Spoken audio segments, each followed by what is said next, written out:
दोस्तों, आज हम हिंदी पाठ 10 जीने की कला स्वाध्याय सॉल्यूशन।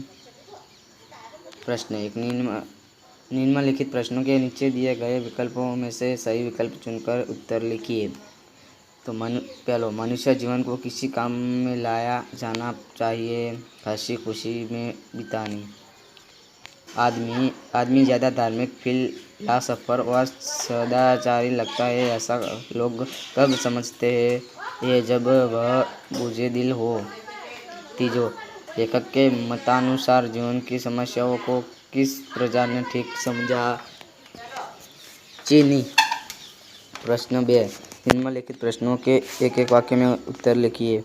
जीवन की सबसे बड़ी गुत्थी कैसे सुलझाई जाए? जीवन की सबसे बड़ी कुंजी हंसी खुशी से सुलझाई जाए। जीवन की समस्या को किसने ठीक समझा था? तो जीवन की समस्या को चीनियों ने ठीक समझा था। दुनिया में सबसे बड़ा बुद्धिमान कौन है? दुनिया में सबसे बड़ा बुद्धिमान वह है जो सबसे ज़्यादा खुश रहता है। प्रश्न 3, प्रश्नों के उत्तर 2-3 वाक्यों में दीजिए। प्रसन्न रहने की कला क्या है? तो खुश और आनंद के माहौल में तो हर व्यक्ति खुश रह सकता है, लेकिन जो व्यक्ति दुख के माहौल में खुद को और दूसरों को खुश रख सके, उसने सही में प्रसन्न रहने की कला सीख ली है। खुद को और दूसरों को खुश रखना ही प्रसन्न रहने की कला है।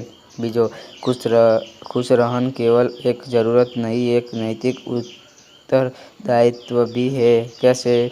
तो मनुष्य के सुख दुख का प्रभाव दूसरे व्यक्ति पर भी पड़ता है।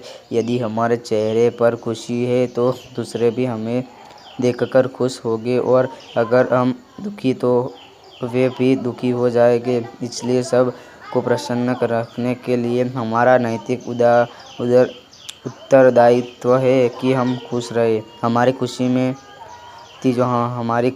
हमें कब खुश नहीं कर सकती?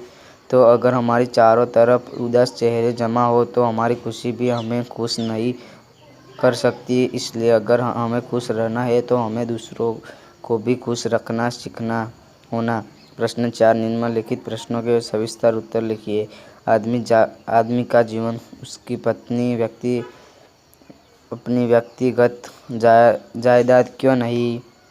तो आदमी का जीवन उसकी अपनी व्यक्तिगत जायदाद नहीं है क्योंकि हम जो भी करते हैं वह सिर्फ हम तक सीमित नहीं रहता है और उसका प्रभाव दूसरों पर भी पड़ता है। हम एक दूसरे से बंधे हैं, तो जो दूसरे करते हैं उसका प्रभाव हम पर भी पड़ता है। अगर कोई दूसरा हमारी खुशी में शामिल हो तो ही हम हमारी खुशी को महसूस कर पाएंगे। अगर हमारे आसपास का माहौल उदासी भरा हो तो हम भी खुश नहीं रह सकते। बीजो, हम बुझे हुए दिल और सूखे हुए चेहरे के साथ का स्थान नहीं प्राप्त कर सकते। तो हम बुझे हुए दिल और सूखे हुए चेहरे के साथ प्रकृति के हाथों से खींचे गए चित्र में स्थान प्राप्त नहीं कर सकते। कुदरत ने अपने सी में खुशियों चमकते और हंसते खेलते चंद सितारे, सूरज, नदियाँ, फूलों, पेड़ों और पंछियों के गीतों को स्थान दिया है। प्रकृति में चमकते दमकते चेहरे वाले चित्र ही सज सकते हैं। ऐसे में हमारा सूखा और मुरझाया हुआ चेहरा नहीं समा सकता। प्रश्न 5, निम्नलिखित शब्दों से कर्तृवाचक संज्ञा बनाइए। कला तो कलाकार, बीजो नीति तो नीतिज्ञ, बातूनी, दिलदार, सदाचारी, सदचार, सदाचारी, संगीतकार, नर्तक।